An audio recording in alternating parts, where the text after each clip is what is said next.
വഴക്കുണ്ടാക്കല്ലേ. Hello guys, ഇന്ന് day 20. Food കൊടുക്കണ്ടേ? ബാ പോവാ.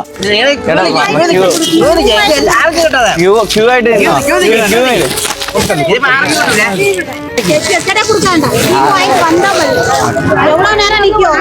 കൊടുക്കണ്ടെന്ന് എല്ലാരും പറയണം, കണ്ടില്ലേ?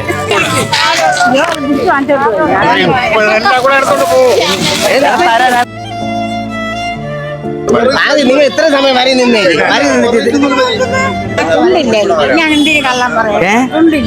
ഞാൻ അവിടെ വന്ന് എന്ത് ചെയ്യണമെന്ന് അറിഞ്ഞൂടാ, അതുകൊണ്ടാണ്. അതൊന്ന് ക്യൂ നിക്കോ, പറയാനല്ലോ ക്യൂ നിക്കോ? ക്യൂല് നിന്നിരുന്നെങ്കിൽ ഞാൻ അങ്ങനെ തരായിരുന്നു. ചേട്ടാ ഞാൻ തരാം, അങ്ങനെ വാക്കില്ലത് എല്ലാരും നിൽക്കുക.